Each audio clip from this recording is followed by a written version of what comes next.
कैसे हो सभी? अच्छा है सर, आप कैसे सर? बढ़िया बच्चों। और जैसा कि आपको पता है, कल हमने कौन सा टॉपिक पढ़ा था? सॉफ्ट स्किल पढ़ा था। कौन सा टॉपिक पढ़ा था? सॉफ्ट स्किल पढ़ा था।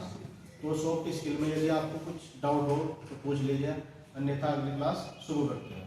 जी सर, आगे से पढ़ाइए। ठीक है। तो आज का हमारा जो टॉपिक रहेगा कौन सा रहेगा? स्टील रूल रहेगा। कौन सा टॉपिक रहेगा? Steel rule.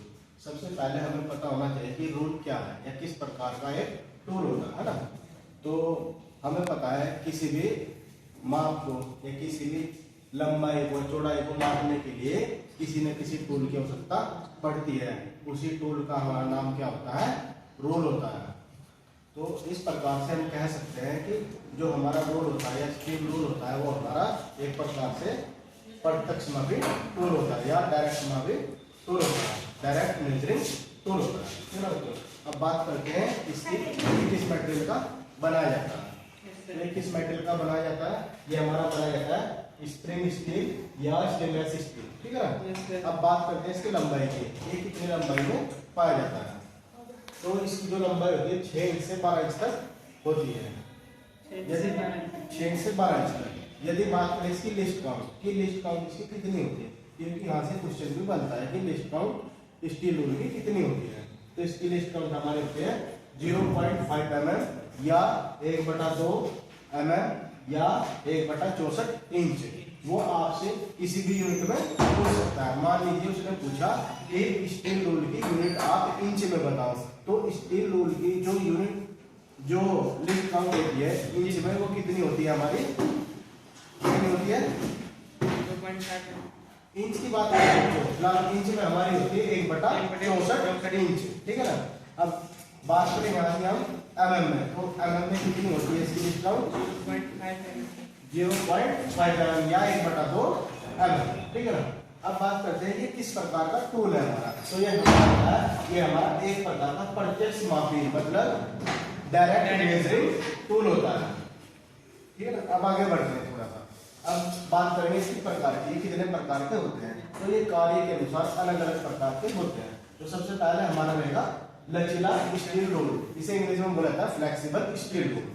तो ये सेम ऐसा ही होता है जैसा हमारा स्टील रूल होता है। लंबाई भी इतनी होती है, ओल्डेस्ट काउंट भी वही होती है, लेकिन इसका प्रयोग अलग प्रकार से किया जाता है। जैसा इसका प्रयोग किया जाता है, कोई कर्व सतह होती है तो उसकी माप लेने के लिए हमारा किस रूल का प्रयोग किया जाता है? लचीला स्टील रूल का प्रयोग किया जाता है। ठीक है। अब बात करते हैं नैरो रूल की। नैरो रूल क्या होता है, कहां पर इसका प्रयोग किया जाता है? तो जो हमारा नैरो रूल होता है, नैरो का मतलब आपको पता लग रहा है कि नैरो का मतलब पतला होता है। ठीक है ना। तो इसी प्रकार से हमें पता है कि इसकी चौड़ाई कहीं ना कहीं कम होती है। तो कितनी होती है इसकी चौड़ाई? और स्टील रूल की अपेक्षा इसकी चौड़ाई कम होती है। तो जो इसकी चौड़ाई होती है हमारी वो 5 mm होती है। कितनी होती है? 5 mm होती है। अब बात करते हैं इसके प्रयोग की। इसका प्रयोग कहां पर किया जाता है? तो इसका प्रयोग हमारा पतली नाली व कम चौड़े खांचों की माप लेने के लिए इसका प्रयोग किया जाता है। यदि आप कहा कि कम चौड़े या कम चौड़ी नालियों की माप लेने के लिए किस रूल का प्रयोग किया जाता है, तो आप किस रूल का प्रयोग बताओगे? किसका बताओगे? नैरो रूल का प्रयोग बताओगे। ठीक है ना बच्चों? ठीक है। जैसा कि हमने यहाँ तक पढ़ा है नैरो रूल। अब इसके बाद आता है हमारा हुक रूल। तो हुक रूल नाम से ही पता लग रहा है कहीं ना कहीं इस पर एक हुक लगा हुआ होता है।